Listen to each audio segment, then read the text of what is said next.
is not what you know, it's what you can prove. You know how to cut to the core of me, Baxter. You're so wise. You're like a miniature Buddha, covered in hair. I want to become a guru so girls will like me. Then I will like myself. Now, before we do this, let's go over the ground rules. Rule number 1. No touching of the hair or face. Of course. And that's it! Now let's do this! Are you not entertained? Are you not entertained? Is this not why you are here? What's up, everybody, and welcome to episode 146 of the Golf Guru Show. I'm your host, Jason Sutton, and I am the guru. Also the director of instruction at the beautiful Colleton River Club in Bluffton, South Carolina, where it is my mission to break down high performers in the teaching and coaching business in all fields of study, unpack and tease out what makes them great and successful, and then share it with all of you so we can grow together. Make sure you download this episode and all former episodes, and don't forget to hit that purple subscribe button so you don't miss any shows that will be coming your way. All I ask for you to do is share this podcast on social and with other coaches and players that might benefit from the information. My guest on this episode is my friend Warrisara Puangcharoen. She goes by her nickname, which is Mind. Mind is an assistant golf professional at the Colleton River Club where I work, and has been here with us for the last year or so and has done a fantastic job while she's been here. But let me set the scene and tell you a little bit about this incredible young lady and what she's accomplished, because she's accomplished so much against incredible odds and adversity, which is what we discuss a lot in depth in the podcast. Mine grew up in Thailand and came to the States when she was in high school to play college golf and couldn't speak any English at all, which hurt her chances to accept a bunch of high D1 offers. She's a great player, still a really, really good player. Then she went to school in northern Michigan at a small school and spent a year learning basic English so she could speak the language, so she could fulfill her dream of playing college golf and then possibly professionally, in which she got a scholarship to play at Wingate University, where she excelled. What blew me away was when I asked her about her college career, she kind of shrugged it off. And I said, well, how many tournaments did you win? And she said, 7. I'm like, are you kidding me? For you college players out there know how difficult it is to win one. Mine won 7 tournaments while she was at Wingate. She was selected WGCA Second Team All-America in 2019, earned an honorable mention All-America honors in 2020, and was also selected as South Atlantic Conference Women's Golfer of the Year in 2019. And then she graduated from Wingate University in 2020 with a degree in community and commercial recreation. The reason that I wanted to have Mind on the show is because they didn't approve her visa, and she will be going back to Thailand, which made us all sad, in a few weeks. And I wanted to share her incredible story.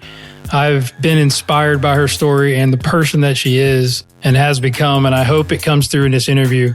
Mine still struggles a little bit with the language, but her personality, her positive attitude, and infectious smile more than make up for the language barrier. And she has had a huge impact on myself and our team here at Colleton. We'll miss you, Mind, and we hope it's not goodbye, but we wish you luck in the future. So without further delay, here's my good friend, the legendary Mind. Enjoy. So Mind, welcome to the show. Thank you so much for taking the time. Oh, thank you. Thank you for having me. My pleasure to be here. It's not in the best circumstances, as we'll get into, because you're leaving us. You're leaving Colleton, but I couldn't let you leave without sharing your story, because I think it's so interesting and so cool. And you've done so many things in your young career already. I think the first thing is, let's just start with your childhood, right? Tell everybody where you grew up and kind of how you got into golf. All right. My name is Warrisara Puangcharoen. That's my full name, but I go by Mai because the nickname that my parents gave it to me. I grew up in Thailand, the city called Chonburi, big golf community there. They actually hosting King Cup there at Amata Spring.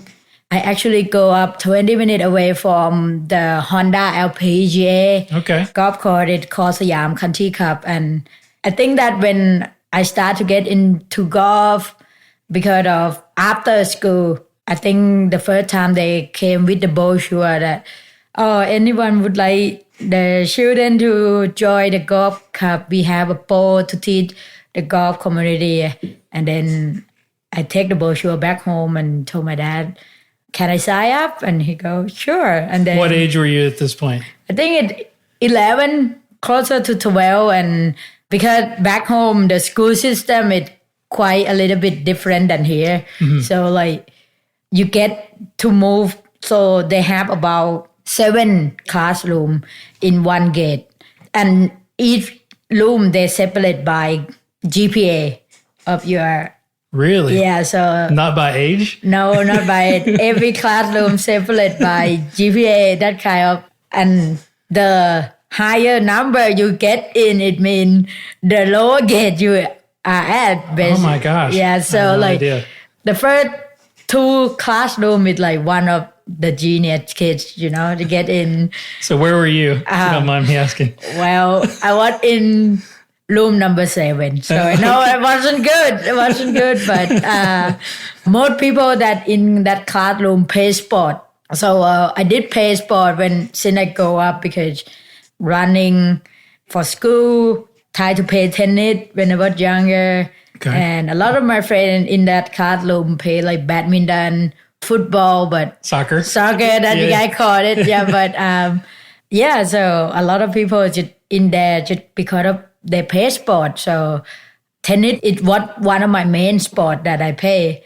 Really? But it wasn't serious because I don't know if you guys know Paladon Sishapan.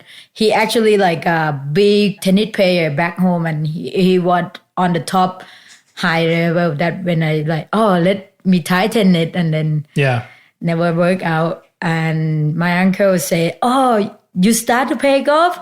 Keep playing because it become a very good. And I never stopped playing since then. So my first lesson was at like a diving lane back home and next to the school. And so my dad buy my first golf club and he go, you're not quitting. You stuck with golf. Because of the cost? Yeah, because of the cost and because of he want to see me to stick with something. Sure. Instead of just jumping around. And yes. At what point did you think I could be really good at this? I could be like playing college, maybe even professional. When was that moment? Oh, that come a little bit later. I'm not gonna lie. I used to hate golf. Really? I don't think I was good at it. I think it's because of the pressure that I got from my family, people around me. When I grow up playing golf, I think after 3 months, we get to sign up for the first tournament ever. And the tournament was in one of the golf course that, oh my goodness, it was the top the hard that you can imagine. Oh. And I remember my first live tournament golf was 126. That was my score. What did you shoot? 126. 126. Yeah. Oh my gosh. And how old were you here? That was 12 years old. Okay, 12 years old. And you have to pay for, like back home for women, you have to pay from the gold tee. So like it was quite far and the golf course it was a little bit long and hard. And I already played golf for 3 months. And wow. I haven't really know much about golf. And I remember my sister, she also signed up to play that tournament and she got yelled at that she have to change to the polo shirt. Like that how like we don't know anything about golf. Right. And that was funny. And we just started, keep going back there and I keep playing like bad. And I was like, I don't like golf. It's too much pressure. It take away from my childhood because by the time it's like a lot of people are in between 6th grade to 7th grade and some people are moving on to different schools. Some people are choosing their career. Like a couple of my friends actually going to the school that focus on more sport class in the morning and then afternoon they practice their sport. And right. Kind of like IMG. Yeah, like similar to IMG. Yeah. And my dad doesn't want me to focus that. He said education is important. You don't just stop study and then go for there. And I stick at the same school and start playing golf since then.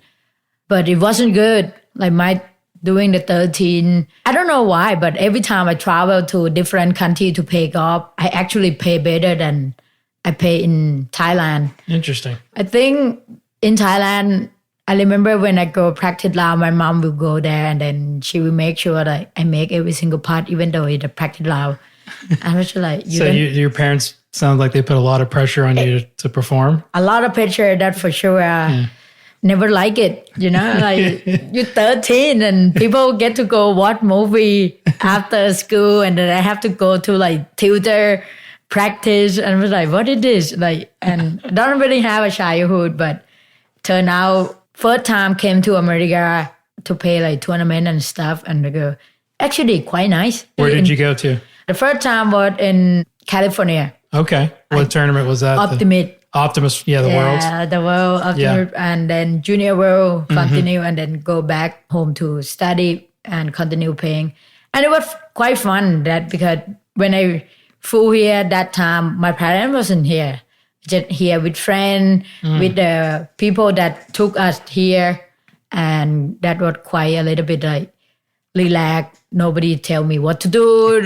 I get to make my own decision. No caddy on my back and quite nice, And then fast forward, I was like 16, 17 and my English was not good. A lot of my friends have talked to a lot of college already but they went to international school.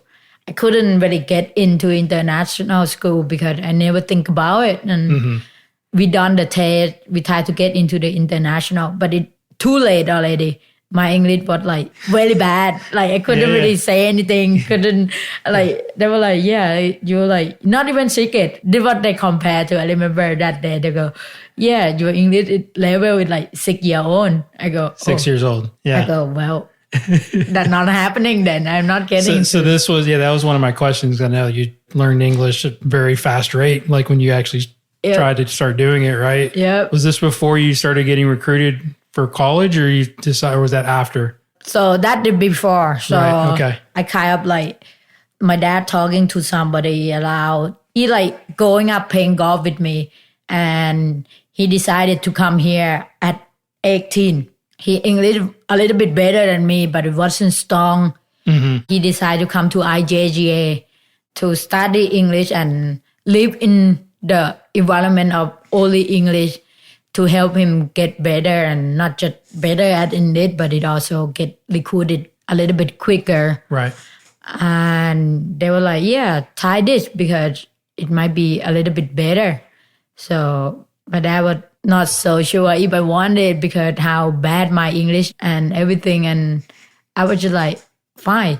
At one point, this was funny. So we have like a school project that we have to do at a group. I was like 17. Okay. You know how like the word thank you, say like thanks and you. Yes. At the end, everyone say thank you, and then I look at my skip. I go thank you, and everyone was just making fun of me. Like you just keep saying thank you, but then at the same time, I just think about it. I'm just like, oh, that's funny. I mean, I said a live word, but it's not how they pronounce it. Yeah. And that day, I was just going home, and I was told my dad, I'm going to America. I will do it. That's when you decided you wanted to learn English and get serious. Yeah, get serious about it. And then my dad was like, how about golf? I go, well, it's a golf academy. You go to school for half day, you pay golf for half day. And I think that is probably better way than just sit here and try to learn English. Like my dad paid so much money for like tutor and everything. Yeah. Try to get me in that level, but not worth it when you actually like go to tutor for an hour and then come back. And you learn basically nothing because you still use the same language at home. And you wanted to still get better at golf, right? Yeah, so I said it probably better if I go. And then I remember my dad sent me here. He was here with me, dropped me off, and he told my dad. He called my mom. What academy did you go to? Tell him. I went to IJGA. IJGA, that's right. Yeah. Back then was a little bit different because they like live around here, go to school in called Heritage Academy on the island. So you go to school half day and then another half day that you actually practice. But Yeah. I think I forgot more on golf than actually English, but I would enjoy my life. That's when I actually start loving golf. You get to make your own decision. You get to improve your own game. Nobody actually pushing you. And in golf academy at that time, a lot of people are already good. Like Sure. you want to get in. How were you like when you came over to that academy? How were you as far as level of golfer? Were you behind a little bit, or are you about the same as the other girls? I would say a little bit behind. They actually have more power than me. But like my swing wasn't bad. My swing was very good that point, but it's just a certain amount because like back home, if you want to go out on the court, it's quite expensive. So you actually have to like, I practice more on the driving lane than Playing on the course. play on the course. Gotcha. So you actually Yeah. know the swing, then actually learn how to play golf. You learn how to swing. Lots of block practice Yeah. as opposed to Yep. simulation. Yeah. So came here, a lot of people pay. Everyone pay, and I used to hate going out and pay because I couldn't score. Like I know how to hit golf ball, but I don't know how to make the score. Right. So that when I realized that like I have to learn how to score. Not it doesn't matter how your swing look at this point. You just have to go low. Yeah. And that when the first tournament in Jacksonville, Florida. Okay. Sign up for that and went to play, finished third at the first tournament in Nice. America on this East Coast. And I go, oh, not that bad. Now I get to learn. Do you remember what you shot? I think I shot 73, 72. And Okay. yeah, finished with 72. And you're a junior in high school at this point, or probably like Senior year. Senior. So this is Yeah, your so- last high school year. Yeah, my last high school year, and then I start to get playing more golf, and just to play golf, and I forgot how like I have to score and everything. It's just playing golf, and that was one of the best year. I enjoy so much on golf. I have to say that like one of the best decision I make to came here because it not just that, but it also like give me realize that it not come from like my parents or anything. It actually come from me if I Right. want to pay or to get better. I remember we land from like, so we used to live in the apartment next to Planet Fitness at Boston, and we practiced at Pinecrest. Pinecrest. Yeah, like Pinecrest. the Yep. public card. Right. So I remember like we just throw everything in the van that they have a van to pick us up. Throw everything, and a couple of people ran from there about 3 miles, 4 miles from there. So we land in the morning, get to the car, change, practice, eat lunch, get into the bus, go to school. And we did that like 3 times a week because sometimes, And that's not really a short drive out to the island. yeah, but like the island, like as soon as you get to class, you just like exhausted, but you're still doing it. After school, we have like a program that we have to go do like study, or before study, you have to go to a fitness. So Yeah. get your build your routine. And that when I actually like, okay, I think I have to catch up. My body is smaller than a lot of people, like tiny. And I just keep doing it until like at one point I got recruited like 6 or 7 school different. Oh, really? Yeah, but because I couldn't really speak English that time, so I was just like a lot of people drop out, the coaches drop out because they need someone to be able to speak English. Right. Because That's what you told. I remember you telling me that when I first met you. yeah, That's what was like, wow, that's like you knew it was holding you back a little bit, right? Yeah. And then you really got serious about learning the language. Yeah, because in the academy, I remember you have to pass the English test before you get into the normal classes. I'd be able to like work hard enough to get out. Like when you do the test, they only count the score.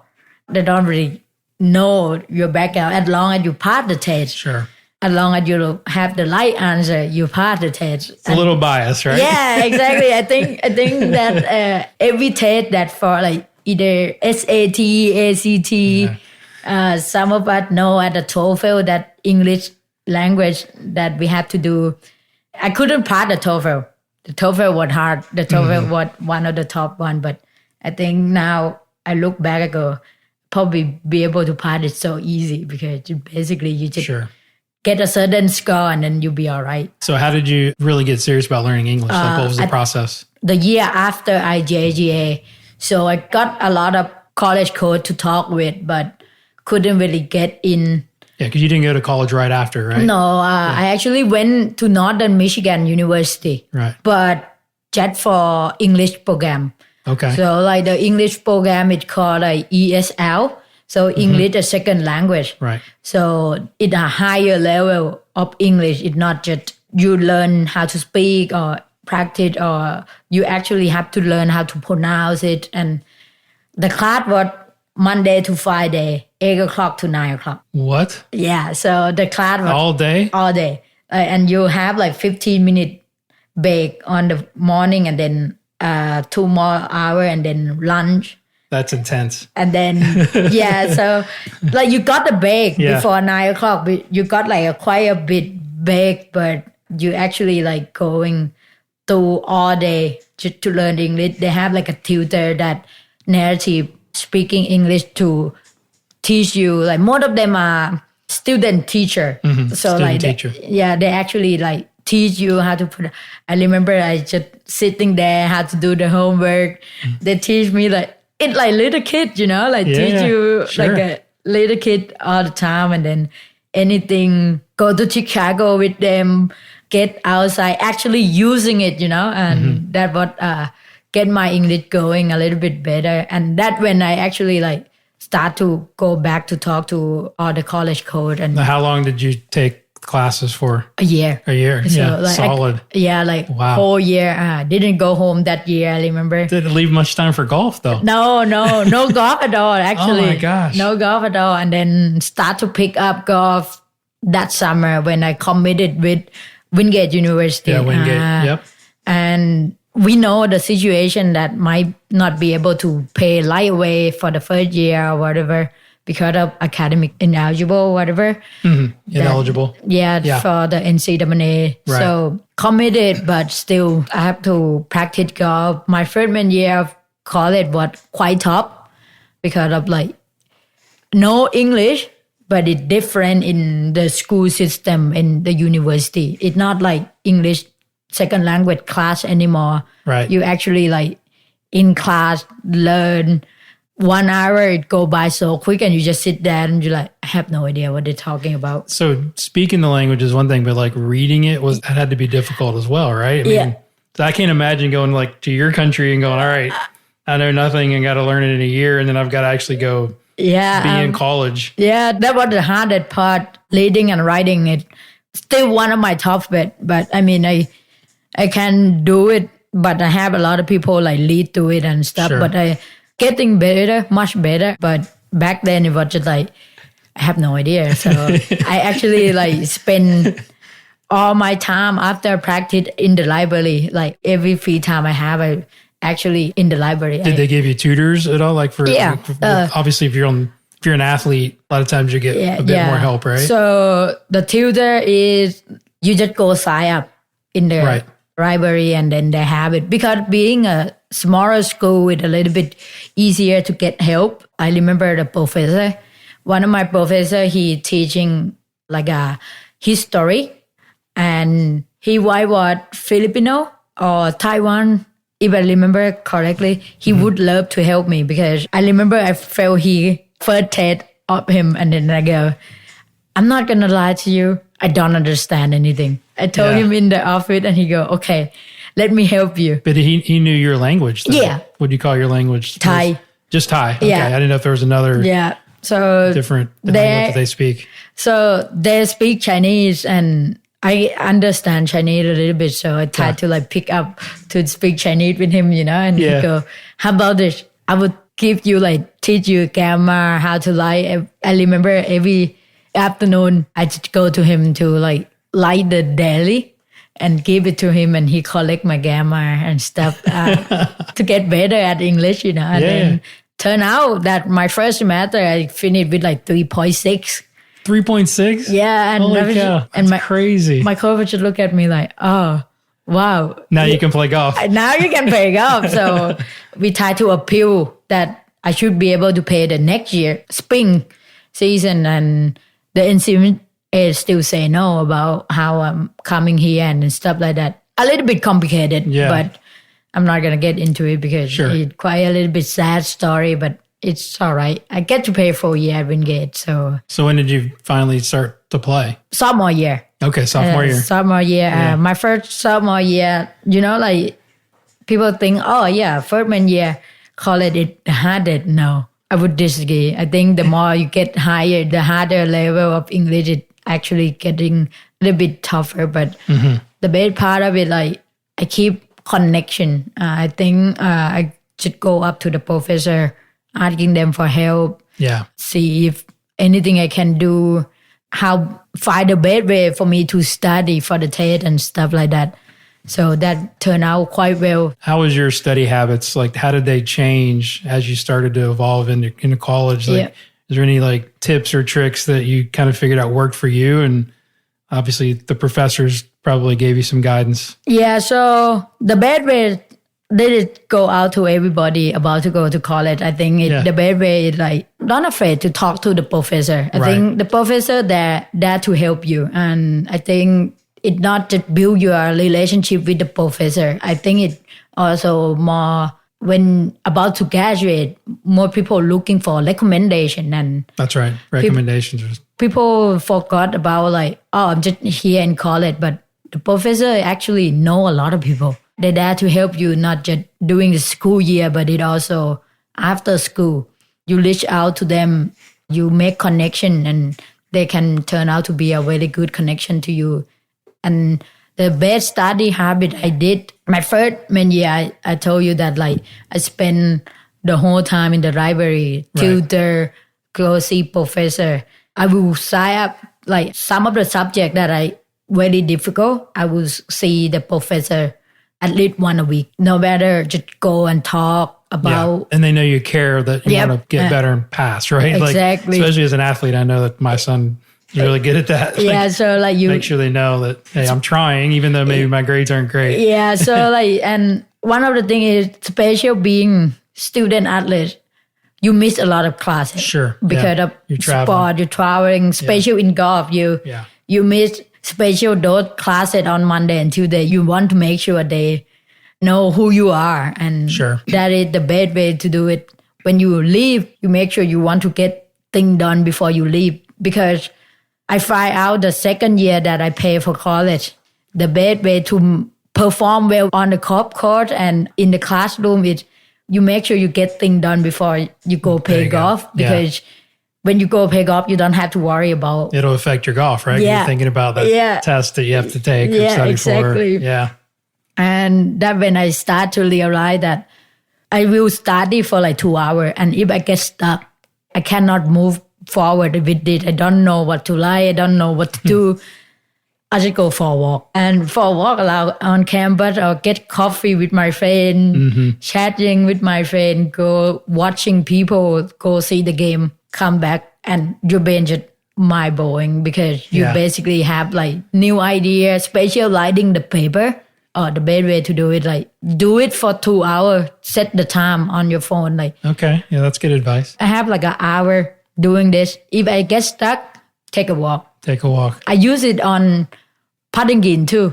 Is that right? If I get frustrated, I remember I hate putting. I hated it. And my coach like, you're not allowed to hit ball. If you want to improve your score, you're not allowed to go to the driving lane. And all I did is just chipping and putting.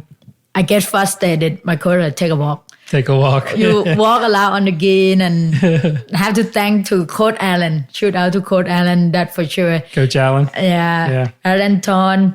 I think she coaching at Kennesaw State now. So yeah, that's right. I was looking did some research that I could find on you. And that was good advice for her to, it not just apply for me in classroom, in the golf course, but it also in life. If you talk to people in the golf shop, they were like, if you get frustrated, I will have a joke. The joke is funny. I think I go in for 4. out for 4. Breathe in and out. Yeah, in and out. And you're just like, okay, if it not work, do it again. And same thing, if the first 15-minute walk doesn't work, take a walk again. And yeah. I mean, you got time. If you can get frustrated over the thing that you did, you can get out of it too, And then that's right. That was my first habit, like set the time of study, of the leading, try to understand and help you doing the time management quite well. Another developing skill that I have, time management. So set the time study, time for golf, and then I got so much time. Yeah, you seem to be really structured now, like in your life. Would you say that kind of sets you up? Yep. The way you live your life now? Yeah, so I think it is. People like routine.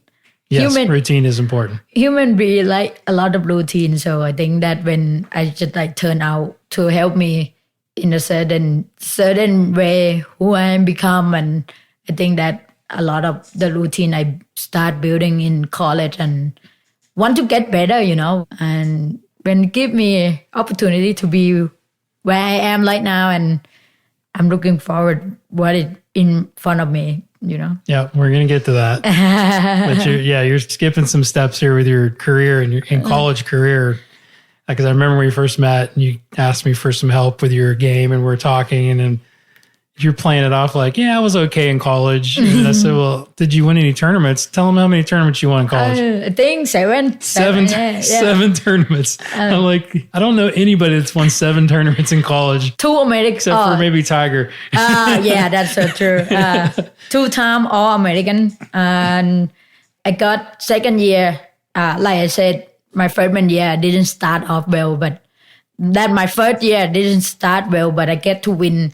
The team won conference that year, and I won at the individual that year. On your freshman year? Freshman year, yeah. Okay. First year to play golf for. So that's a pretty good start. So I got home, I go, I have to get better because I want to be better. A lot of people better than me in college, and start to working through that. And then I told my coach what my goals are. What were your goals? I came back and I told her, I want to make an All-American. All-American, okay. And she just look at the assistant, look at me and go, yeah, I'm there, she did.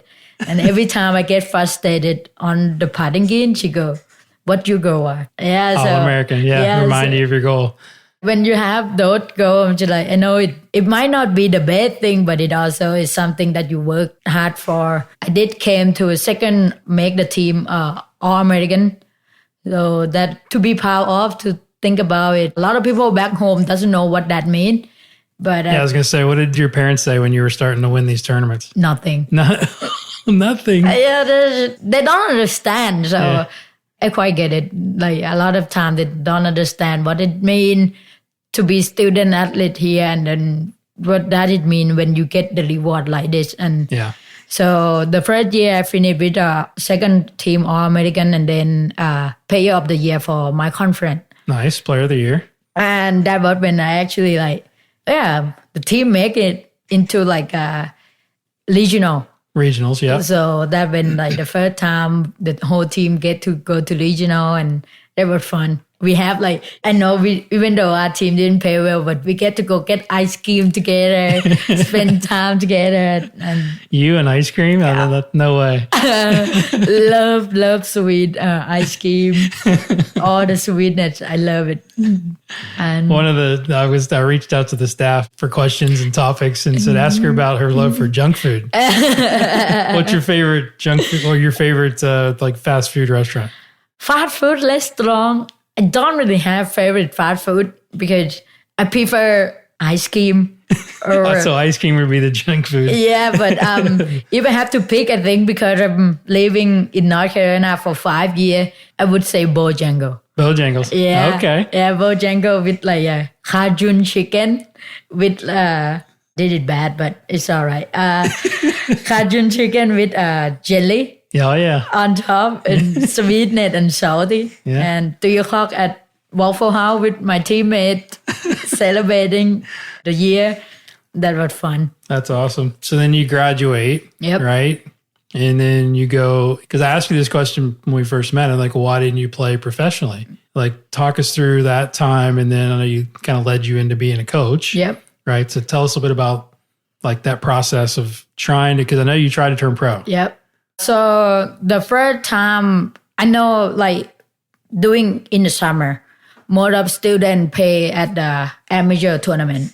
And I decided like, why do I pay amateur tournament when if you go to pay at a professional? And so I start to sign up for the professional event. I know it's like $300 more, but back home we have like the tournament called Thai LPGA. Basically, like most of them pay at a professional. The money is not the graded, but you can compete at the professional level. There's court set up at a professional level and everything. So I pay. So you went back home to and played that some of the summer. The Thailand So I pay pro event that smaller here after my internship, and I pay at a women open and compete with the pro instead of paying at amateur. And that when I realized that like I need a little bit more the money, a little bit. Yeah, you need some backing. A little bit more of the financial standpoint. Also, my skill need to be much improved, and that when I realized that maybe not the best yet, but you can try again. So how close were you think as far as stacking up to the girls you played with? I don't think I was that close, but I think if I give myself more time to compete. But another thing is like the financial standpoint, not the graded. So that when I have to back up a little bit. Right. Because travel for tournament is a lot of money. You sign up for tournament, let's say the cheapest one is like $650, $100 to sign, and then tournament is in Orlando. That not include food, that not include traveling. Right. So being international is quite a little bit hard. Like especially the money currency back home compared to here, it a lot of money, a lot of money. So you couldn't get anybody like back home to back you. Like it wasn't. Yeah, I mean, I'm sure you tried. Yeah, but how good of the people back home are, it's not easy. Like you see a lot of LPGA. Like we have a lot of Thai kids that play in LPGA, and they actually go up. Same with like we practice together, we play junior golf together, and they make it because they actually like all they does is just playing golf. Like they have to keep up something to do it. Yeah. A lot of them finish school at like high school level and then they just turn pro. Yeah, you see that a lot nowadays. Yeah, so I don't want to do that. That's what I said. Like I want to make sure I have career behind me. Education. Education is important. And that when I start to realize maybe coaching can help me and can give me more time. I can get to pay. I did to see myself as a player. What can I get better at? And coaching teach me a lot that year. And so you go, like when you stopped playing, you went to King? Yep. King, yes. So talk a little bit about King University. I went to King University as a grad assistant. So grad assistant? Yeah. And I came in, a lot of people think like, oh, yeah, she's just another D2 player, tried to coach me. And then I turned out, I helped the team, like the men team to win the conference, that is the first conference championship. So you're on the men's side? Men and women. Okay, you're both, right? Both. Yeah, gotcha. So I have to do both because when the men travel with the head coach, I coach women. Gotcha. Wednesday. And then I get to travel with the team time to time because somebody have to be on the court. Instead, when the men and women travel at the same time, I go with the women. But at the home tournament, I remember the guy, I was more on the women and then the guy. And then I went to the tournament with the guy, one tournament, and every player go up to the head coach. We need Mike at the conference. We need Mike at the conference. Why do you think they said that? I think because being a coach, sometimes you have to separate the line between friend and coach and a player. And sometimes it's just like when they piss me off so much, I cannot do anything. I go, let's go play golf. Like they pissed you off, is that what you said? Yeah. So would you go play them and like try to just beat them? Yeah, I tried to beat them, and then more of the time I did beat them, and then turned out they was just like, okay, she good. Yeah, like, you got respect.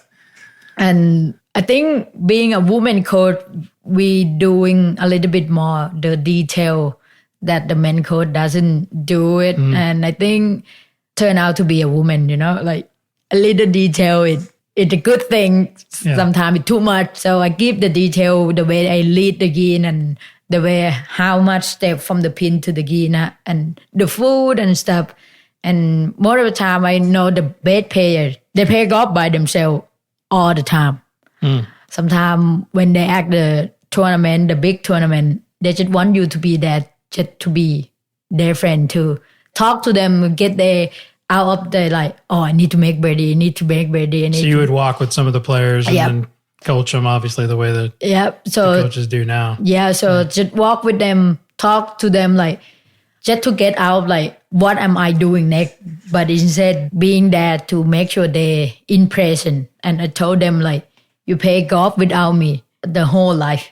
I'm just here to give you being present, enjoy your time here, like, you're not in classroom. Remember, you're out here to play sport you love, and that's good. They actually like, oh, that's so true. So, and then I like social media, so I just take a picture, and they were just like, oh, bomb away and stuff. And they were just like, okay, they did give me like motivation to like just to enjoy the game instead of just thinking about I have to go low, I have to make birdie, and help them a lot. So that when they actually a lot of player, I remember one of my player, he freshman year from Norway, he was crying. He was crying? Yeah, because he first win, like first win at the team, and he enjoyed it, and it was just like, thank you, Mike, thank you.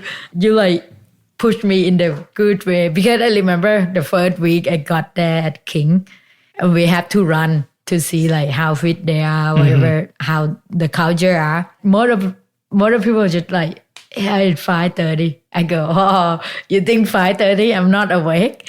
And I make them to do like a 25 jumping jack, and they have to finish at the same time and count. If they don't count, start over. Oh my gosh. If they don't finish at the same time, start over. And they would just hated it, but they enjoyed it at the end of the year. Yeah, so that's great. Yeah. So how long were you at King?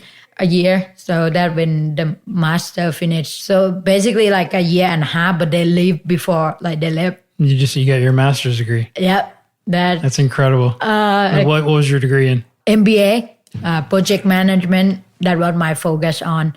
So that class was titled juggling between coaching, classes, and internship. There was a lot. One of the best moments, I think, learn way more that see myself as a player, how I teach the code when I was younger, and then see myself at like a bit more growing up, and then I say, oh, I was not a good person when I was acting like that, And, you wish you'd have been a little bit better when you were the student instead of the coach? Yeah, and I was just like, oh, well, I think that what everyone gets to see yourself when you actually in different role, in different position. Yeah. I mean, if I never go back to coach, I will never understand like the practice structure. Why do we do it this way instead of just like being a player? You know how to play golf, but sometimes you don't know how to practice. Were you in charge of like developing the practice plans for the players? Yeah, quite a lot on the putting green, and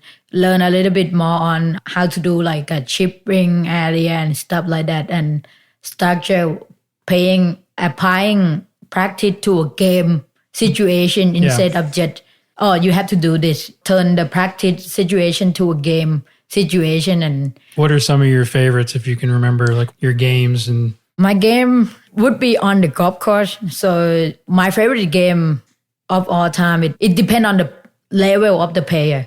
So, but the one that I think I like the most, it apply to the advanced level when you actually like start from the 200 yard. If you make birdie, you move up to like late tee. You have to play 3 ball 3 balls from 200 yards. Yeah, 3 ball, 200 yards. If you make 1 birdie, No, you have to make 2 out of 3. 2 of the 3, and then you move back to the red tees. To the red tee. Okay. And then after the red tee, you have to make 2 out of 3 birdie and then move back. And then if you make 1 bogey, you come back. No Oh matter. my gosh. Yeah, so That's a killer ladder. yeah, so some of the players took, like, they think they're good, but then when they actually have to do it, because Yeah. the game, that situation, you actually, it's a lot of pressure because you have to make 2 Heck out yeah. of 3. And one of the quotes that I remember, you got to practice like harder than you actually going to play a tournament. And I think that gave me the best idea of to do it. Like when you go play a tournament, you have a lot of pressure. Sure. Try to make the birdie, try to go low, I just make bogey and last hole. I'm gonna go back and take it back. A lot of pressure, a lot of time being by yourself. So when you go out to play doing those 3 ball, you actually put the pressure on you, and then I don't want to go back. Just, I have to keep going. And Yeah, so you're making practice harder than when the tournament happens, right? exactly. That I think that helped me not to improve myself, but it also see the player actually improve Yeah. themselves. And then another game that I like the most is the West game. So it's 100 yards. Okay, 100 yards. So you hit 1 ball from 100 yards, hit 1 ball for the mid 60 yards, and then 30 yards. If that your goal, you can switch like 90, 40, and then 15 yards from the green, and then you have to make only 3 ball because you don't want more than that. Right. And you 3 ball, make sure you make up and down. It just, All 3 balls? No, 2 out. 2 out of the 3, okay. So you Yeah, it- from 160 and then 40 or mix it up. So because I do 2 out of 3 because remember that people, human, we make mistake. So you got to get the room, and you can change the game by how many ball, whatever you want to play. You can do 5 out of 3, 3 out of 2, or then 2 out of 1. Sure. It depends, and like I said, it depends on the level of skill of the player, who you are, and you know your level. If it's too hard, it's too challenging, come back a little bit. Sure. Try out 1 out of 3. 1 out of 3 instead And of 2 then out of 3. you can do that multiple times. You go back to 2 out of 3, and then if you can do that, try it out like 3 out of 3. Can you do it? And if you cannot do it, nothing gonna hurt you. At least you try, you know. That's what I'm like told them, and then turn out quite good. And you can play by yourself without a friend, because remember golf with a lot of lonely sport. You spend time by yourself a lot, and then you spend time in your head more than actually in present. So when you do it, you can do that. I think it's gonna help you in the long run. Absolutely. So then you came to Carleton after that? And that when my master about to end, I have 2 choice like this at the same time, either find a job or going home. I'm like told myself like I'm not going home. Like I came here too far. I'm not going home. That for sure. How did you get to Carleton? Tell us that story. So I attend a job fair, actually a Women for Hire. That when the program started it, that looking for a woman to work in golf industry, I attend job fair, basically like it on Zoom job fair, and then every month they send out like the position, what is available and stuff like that. So I think I attend like 3 job fair, like different job. That was fair. here in Bluffton? No, the job fair that I attended, because I did internship at Bristol Motor Speedway. So Where's that? it's a NASCAR. It's Okay. a track lane in Tennessee. I did. Bristol. Yeah. Yeah. So like I did internship there, got some connection at Do you like racing?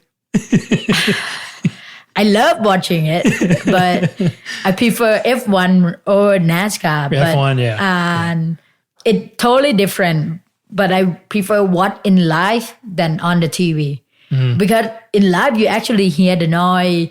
I think in every sport, watching in live is better than For sure. on the TV. But the fun part is like it's the dirt tag. So it's dirt on the tag. So it's a little bit different than normal race car. And that when I was like, Did you watch that Netflix special on the F1? Yeah, I did. Everybody And loves that. when I told my dad, I'm like, I've got an internship here, like in the NASCAR. And that was fun. I did that for like 3 months and it was good. So like get more connection, see how you use the program like the same system with the ticket master. So you got to learn to train to use that a little bit, and you catch customer service you have, and that like the project management, how they prepare before the late, and not just the late, but what they have like a concert before the late, what can they bring and stuff like that. So that prepared you for the golf business a little bit, right? Yep. So I asked myself before I applied for the job, I actually like, I want to work in sport. That been one of my career that I have. I think probably one of the first thing that I know for a fact that I want to work in sport. Because I worked, my first job ever was a ball boy at Wingate University. Like basketball? No, soccer. Soccer. Yeah, ball boy for soccer. Okay. And the team actually went all the way to national, and I remember the player yelling at me like, "Stop throwing balls so quick. We need to slow the time down." I go, "Oh my God." I'm just doing my job, you know. That's what I'm like, so being a ball boy, you cannot pick a side, but they know who you are, you know. They just keep yelling at me like, "Stop throwing it. Hold it down. Hold the ball down." I go, "Okay."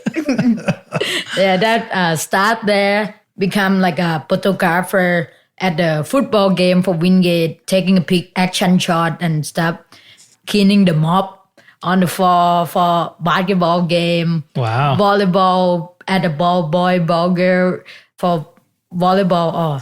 And you get to like front line, watching the whole game without ticket and everything. And get to be on the field, get to meet all the coaches and stuff. So that when I was like, I really want to work in sport, because that when I realized that going back to like summer internship, working, apply for IJGA at player counseling for the summer camp, planning for the summer camp and stuff like that. So I was just like, I told my dad, I even said, I want to work in sport. I think that's what I go up for and my whole life. Like God make me here. God with the sport, like bring me across the world. I think sport can do a lot of impact for you in like a lot of different way. And that when I like attend ETSU job fair, attend Bristol job fair, attend the Women for Hire job fair, and then I actually got Corridon Labor looking for assistant. And I was just like, in golf, perfect. I read the job description, the benefit, and go, perfect.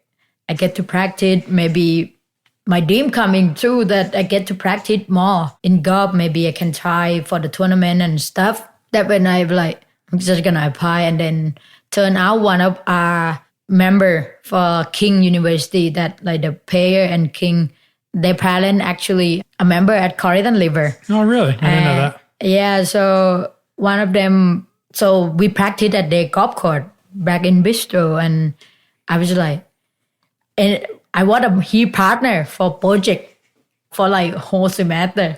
Oh, wow. So what a coincidence. Yeah, and I told him like, do you think your dad be able to like me like some recommendation? I reach out to my coach, get them recommendation that when I get the interview, and I turn around, I go, it's not who you know, but it's who know you to get a job, you know? And that's one point I'm just like, well, if I get an interview, I'm lucky. If I not, I did have 2 situations. So I get an offer from Hornet, the basketball team in Charlotte, working the Hornets, working at Ticketmaster, like ticketing. Or I actually come here to do at the same time, and then I pick Corridon because I have a feeling that like Charlotte is good. Love Charlotte. I lived there a long time. Yeah, lived there for 5 years. You get to go watch the game, and but the situation that I was in, like, I know the Corridon mentioned that they will help me at least try to get me a visa to work in the US. But Charlotte said it will be 1 year deal because ticketing it, because sport is a season. So like you only work in a season, and Sure. they said it's not worth it for them to like apply. So I decided to pick the job here, and then I was just like, at least I got an option at one point, and I was just like, oh, this was nice. And then I started it, and the more I started it, the more I enjoyed it, and yeah, sad to leave Corridon, that for sure. But So who reached out? Did Eric reach out to you first? Who did you talk to first? definitely Eric reached out to me. Yeah. We have an interview, and the first thing I did is smiling, because like they're not gonna understand what I'm saying, but I'm just gonna smile. Oh man! But yeah, it turned out quite well. I mean, team culture was great. Help each other. Time to time, I give Tyler a hard time because You got to give Tyler a hard time. Yeah, I mean, why not? And that's what one of the questions he asked me is like, how do you perfect your trash talk? I mean, like I got everyone $5, and I can't say much. My confidence is pretty high. Like if everybody, like, who your favorite golfer? I go, me, myself, and I. Definitely gonna be one of Kevin. The fool of myself, but yeah. So what have you learned since you've been at Colleton, or just being a golf professional in general? I think it going back to like Colleton is very high income, and the organization itself is very different than back home. Mm-hmm. And I think maybe because of the fact that golf back home is big at a player, but not organization. Gotcha. So the structure itself is different. So I learned a lot that like customer service it one of the biggest part. It doesn't matter what career you are in, doesn't matter what job you are in. If you have a very, very good customer service, people will come back to you. And right. I think that apply to everything. Your attitude, either way. Colleton Liver, being a professional in golf with a long hour. Yeah, long hours. You start from 7 until 5 o'clock. The tournament, you start from 5:30 in the morning, 6 in the morning, and you stay until like 8:30. You're looking to go home, but then the whole time you're there, you just want to smile. You just want to have a good attitude. That like big part of the career itself. But then I look back, I just did two things: customer service, attitude that you have. Doesn't matter what career you in it up, you have to have those two things. And where do you think that came from you? Like, who did you learn that from? Your parents, or did maybe experience? Like, what makes you who you are, and how? Because you're so passionate and you're always in such a good mood. And every time I see you, like, you just make me happy. Oh, I think it's like Thailand. We know at a smiling country. A lot of people smile so easily back home. And I think that one of the greatest things that I have, like what I've been through in my childhood, I think one of my smiling can make people like, I don't know what to mad about. She's just smiling at me. and then sometimes people like take it a long way. They're like, I'm being serious. I know, but what you want me to do? Be mad with you, or actually it's just smiling and then try to figure it out? I think learn by experience and looking back what people have taught me, what did my mentor taught me. Like, Eric, very good boss, you very good person. See what I learned from you guys, big part of impact for sure. And definitely I have to say, like, I'm going to miss you guys. Yeah, we're going to miss you. Yeah, I was going to say that you're such an inspiration, and you always have been since I've met you. And I'm going to be really sad to see you go. And hopefully it's not forever, right? I mean, like, I know, I mean, you can talk about your situation, about why you're leaving. I'm leaving because of the visa. So, like, so if anybody out there that can help us with a visa. Yeah, right. This is like the fourth quarter, right? So. So I think working in sport, it is seasonal. You have 6 months, 3 months, whatever. Yeah, because I don't know how this works. I don't know the process. So international, you get a CPT after a year that allow you to experience work in the US. and the company have to apply for call it H1B. So it basically like lottery that you apply for a job that related to your major. I think they compare about the salary, looking into if they need international working in my position. This position do actually need international to come work here or not.